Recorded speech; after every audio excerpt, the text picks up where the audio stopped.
दोस्तों तो स्वागत है आप सभी का अपने यूट्यूब चैनल। तो दोस्तों आज हम लोग करने वाले इंटरमीडिएट एग्जामिनेशन 2025 का केमिस्ट्री यानी रसायन शास्त्र का सेट आई का आंसर की। तो जिनका जिनका केमिस्ट्री में सेट आई मिला आप लोग आंसर की मिला लीजिए। ठीक, तो चलिए स्टार्ट करते हैं सबसे पहला क्वेश्चन से। देखिए सबसे पहला क्वेश्चन है क्लोरोफॉर्म एक है तो क्लोरोफॉर्म में क्या चाहिए, तो ट्राहाइड्रोजन भी उत्पन्न है। ठीक, तो पहला हो जाएगा आंसर सी। दूसरा नंबर क्वेश्चन में देखिए क्या चीज बोल रहा है कि एल्कोहल का सामान्य समूह तो इनमें से सभी हो जाएगा। ठीक, तो दूसरा का डी। तीसरा में देखिए काच बोला कि अनुसूत्र C4H10O के कितने समावि अल्कोहल है, तो इसका 4 होगा। ठीक, तो तीसरा का बी। चौथा में बोला कि अम्लीय K2Cr2O7 के द्वारा ऑक्सीकरण से मेथिल अल्कोहल देता है, तो कैसा अल्कोहल देता है, तो ये CH देता है। ठीक, तो 4 को जगह सी। 5 में बोला क्या कि डाइएथिल ईथर का दवा के रूप में उपयोग होता है, तो निश्चेतक के रूप में होता है। ठीक, तो 5 का डी।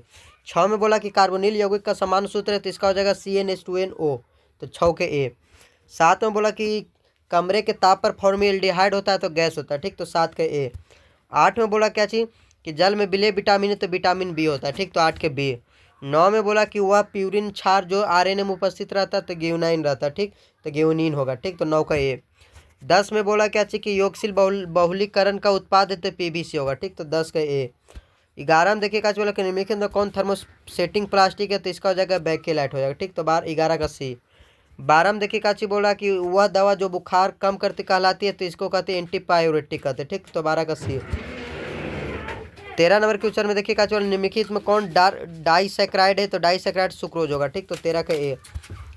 14 में बोला कि पॉमिटिक अम्ल के क्षारीय लवण को क्या कहा जाता है, तो एक साबुन कहा जाता है। ठीक, तो 14 का सी। 15 में देखो निम्नलिखित में कौन एल्डोल संघनन अभिक्रिया देगा, तो इसका देगा CCl3CHO, तो 15 का ए। 16 के बोला देखिए काची कि विनेगार में उपस्थित रहता है, तो 10% एसिटिक अम्ल रहता है। ठीक, तो 16 का बी। 17 में बोला कि CH3COO CH2H5 का आईपीए का नाम क्या चाहिए, तो एथिल एथानोएट नाम है। ठीक, तो 17 का बी। 18 में देखिए काची बोला कि एक एमीन का समान सूत्र होता है, तो CnH2n+3 × n होता है। ठीक, तो 18 का सी। 19 में बोला निम्नलिखित में कौन हिंसवर्ग अभिकर्मक है, तो बेंजीन सल्फोनाइल क्लोराइड होगा। ठीक, तो 19 का ए। 20 में देखिए काची बोला कि CH3 CNH2 एक है, तो एक कैसा है, तो प्राइमरी एमीन है। ठीक, तो 20 का ए। 21 के बोला कि वसा में तेल का स्रोत रहे, तो इनमें से सभी हो जाएगा। ठीक, तो 21 का डी। 22 में बोला कि जटिल आयन NiCN4 2 पर पावर माइनस आयन की आकृति होती है, तो कैसा होती है, तो वर्ग तली होता है। ठीक, तो 22 का सी। 23 में देखिए काची बोल रहा है कि जटिल यौगिक CONH3 के होल 6Cl3 का आईपीए का नाम क्या चाहिए, तो हेक्साइमिन कोबाल्ट 3 क्लोराइड नाम है। ठीक, तो 23 का ए। 24 में बोला देखिए काची कि निम्नलिखित में कौन लिंकेज समवेता प्रदर्शित नहीं करता, तो NH3 नहीं करता। ठीक, तो 24 का डी। 25 में देखिए बोला प्राइमरी एमीन के साथ एल्कोहलिक KOH की उपस्थिति में क्लोरोफॉर्म की अभिक्रिया कहते हैं, तो कार्बो एमिल अभिक्रिया कहते हैं। ठीक, कार्बो एमीन अभिक्रिया। ठीक, तो 25 का डी। 26 में निम्नलिखित में कौन क्लोरोल है, क्लोरल तो क्या होगा, तो इसका हो जाएगा CCl3 × CH होता है। 26 के। 27 वाला निम्नलिखित में किसका शून्य द्विध्रुव आघूर्ण है, तो CCl4 का। ठीक, तो 27 का बी। 28 बोला कि CH3 ऊपर में Cl है ऊपर में CH3, तो इसका IUPAC निम्न पूछा, तो इसका होगा 2-क्लोरो-3 मेथिल ब्यूटेन। ठीक, तो 28 का बी। 29 में बोला क्या चाहिए कि निम्नलिखित में कौन अधिशोषण बहु आणविक स्तर बनाता है, तो इसका होगा भौतिक अधिशोषण। ठीक, तो 29 के। 30 में देखिए बोला क्या चाहिए कि आयुष्क में उपस्थित अशुद्धियों को कहा जाता है, तो गैंग कहा जाता है। ठीक, तो 30 का बी। 31 में बोला जाता है कि प्रगलन विधि में धातु को ऑक्साइड के अपचयन में प्रयुक्त होता है, तो कार्बन का। ठीक, तो 31 का बी। 32 में बोला लिथियम क्या चाहिए, तो एक लेथेनाइड है। ठीक, तो 32 का बी। 33 में बोला कि 3D संख्या अनुसार में किस परमाणु संख्या वाले तत्व होते हैं, तो 21 से लेकर 30 वाले होते हैं। ठीक, तो 33 के बी। 34 वाले निम्नलिखित समीकरण द्वारा वियुक्त धातु के शुद्धिकरण को विधि कहा जाता है, तो इसको बैन आर्कल कहा जाता है। ठीक, तो 34 का सी। 35 वाला निम्नलिखित तो कौन धातु विद्युत अपघटन से प्राप्त नहीं होता, तो लोहा नहीं होता, यानी Fe नहीं होता। ठीक, तो 35 का डी। 36 वाला निम्नलिखित में कौन ऑक्साइड अनुचुंबकीय, तो ClO2 है। ठीक, तो 36 के बी। 37 वाला निम्नलिखित में कौन आयन प्रतिचुंबकीय, तो AC3+ होगा। ठीक, तो 37 का सी। 38 में बोला कॉपर का इलेक्ट्रॉनिक विन्यास है, तो इसका हो जाएगा बी D3D10 4s1, तो 38 के बी। 39 वाला लेथोनाइट तत्व का सामान्य इलेक्ट्रॉनिक विन्यास होता है, तो इसका हो जाएगा सी। 40 में देखिए बोला निम्नलिखित में कौन यौगिक के रंगीन हो सकता है, तो CuCl2 होता है। ठीक, तो 40 का सी। 41 में बोला K4Fe6 में लोहा के ऑक्सीकरण संख्या है, तो इसका हो जाएगा कितना, तो इसका हो जाएगा 2, तो 41 के है। 42 में देखिए काची बोल रहा है कि जटिल आयन CO, 1 मिनट रुक जाइए, 1 मिनट। 42 के देखिए बोला जटिल आयन COEN2Cl2 प्लस में CO की प्रभावी संख्या कितना होगा, तो इसका होगा 36, ठीक, 42 के बी।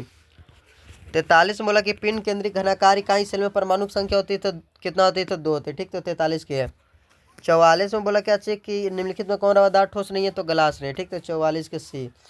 45 में बोला देखिए एक क्रिस्टल की कितने प्रकार के विरस जालक संभव है, तो 14 प्रकार के, ठीक, तो 45 का डी। 46 में बोला पिंड केंद्रित घनाकार इकाई सेल से प्राप्त रिक्तियाँ कितना होती है, तो 32% होता है, ठीक, तो 46 की है। 47 में बोला कि विद्युत अपघटन में ऑक्सीकरण होता है, तो नोट पर होता है, ठीक, तो 47 की है। 48 में बोला देखिए काची कि 32 ग्राम ऑक्सीजन को मुक्त करने के लिए विद्युत की कितनी मात्रा की आवश्यकता होती है, तो 4 फराड, ठीक, तो 48 के डी। 49 में देखिए काची बोला कि एक जंग है, तो जंग है जो फेरस ऑक्साइड है, ठीक, तो 49 के बी। 50 में देखिए बोला कि किसी प्रथम कोटि की अभिक्रिया का विशिष्ट वेग स्थिरांक निर्भर करता है किस पे, तो तापक्रम पे निर्भर करता है, ठीक, तो 50 का डी। 51 में बोला कि देखिए तनु एनोच की उपस्थित में एथिल एसीटेट का जल अपघटन किस कोटि की अभिक्रिया, तो द्वितीय कोटि है, ठीक, तो यानी 51 का बी। 52 बोला अधिकांश अभिक्रिया के लिए ताप गुणक का मान निम्न में किसके बीच होता है, तो 2 और 3 के बीच में होता है, ठीक, तो 52 के बी। 53 बोला किसी रासायनिक अभिक्रिया के बेग का व्यंजक बेग के A × B पर पावर n अभिक्रिया की कोटि है, तो n+1 हो जाएगा, ठीक, तो 52 का 53 का सी।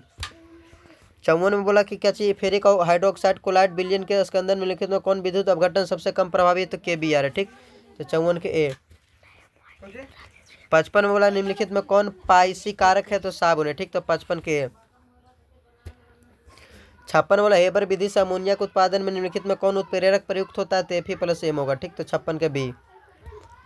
57 में बोला क्या चाहिए कि हाइपोफास्फोरस अम्ल का संरचना सूत्र निम्नलिखित में कौन है, तो इसका हो जाएगा ए हो जाएगा, ठीक, तो 57 के ए। 58 बोला अमोनिया का सुखाया जाता है किसमें, तो Ca द्वारा सुखाया जाता है, ठीक, तो 58 के ए। 59 में बोला देखिए काची कि निम्नलिखित में कौन सबसे प्रबल क्षार है, तो NH3 है, ठीक, तो 59 के डी। 60 में बोला कि SO3 में इसका संकरण होता है Sp2 होता है, ठीक, तो 60 के ए। 61 में बोला क्या चाहिए कि नाइट्रोजन की उच्चतम सहसंयोजकता है, तो कितना है, तो 4 होगा, ठीक, तो 51 का सी, हाँ 61 का सी। 62 में बोला कि द्रव ऑक्सीजन के एक अयुग्मित इलेक्ट्रॉनिक संख्या कितना होगा, तो 2 होगा, ठीक, तो 62 के बी। 63 में बोला कि वायुमंडल में सबसे प्रचुर मात्रा में पाया जाने वाला उत्कृष्ट गैस कौन है, तो इसका हो जाएगा आर्गन, ठीक, तो 63 के बी। 64 में बोला क्या चाहिए कि निम्न सेल का विद्युत वाहक बल का मान कितना होगा, तो 0.3 वोल्ट होगा, ठीक, तो 64 के बी। 65 में देखिए काची बोल रहा है कि विशिष्ट चालकता की इकाई होती है, तो ओम इनवर्स सेंटीमीटर इनवर्स होता है, ठीक, तो 65 का सी। 66 में निम्नलिखित में किसके जलीय विलयन का क्वथनांक सबसे उच्चतम होगा, तो 1% NaCl का होगा, 1% CaCl2 का होगा, ठीक, तो 66 के डी। 67 में बोला निम्नलिखित में कौन अनुसंख्या गुणधर्म नहीं है, तो बाष्प दाब नहीं होगा, ठीक, तो 67 के। 68 में बोला कि निम्नलिखित में किस यौगिक के जलीय घोल का प्रासंगिक दाब समान होता है, तो साधारण लवण का, ठीक, तो 68 का बी। 69 में बोला क्या चाहिए कि वह विलयन जो राउल्ट के नियम के धनात्मक या ऋणात्मक विचलन दर्शाता है उसे क्या कहते हैं, तो अनादर्श विलयन, ठीक, तो 69 का सी। चलिए 70 नंबर क्वेश्चन सम प्रासरणिक विलयन बराबर होता है किसके, तो प्रासरणिक दाब का होता है, ठीक, तो 70 के। तो चलिए दोस्तों देखिए 70 में 70 ऑब्जेक्टिव मिला दिया, आप लोग आंसर की मिला लीजिएगा, बताइए कितना सही है कितना गलत गया, इसको कमेंट करके जरूर बताइएगा। और अगर आप लोग को समय बचाना है तो इस चैनल को सब्सक्राइब जरूर करिएगा, दोस्तों में इसको शेयर जरूर करिएगा ताकि मेरा चैनल जल्दी जल्दी मोनेटाइज हो जाए, इसलिए थोड़ा सा दया हमको भी करके इस चैनल को सब्सक्राइब कर लीजिएगा, ठीक।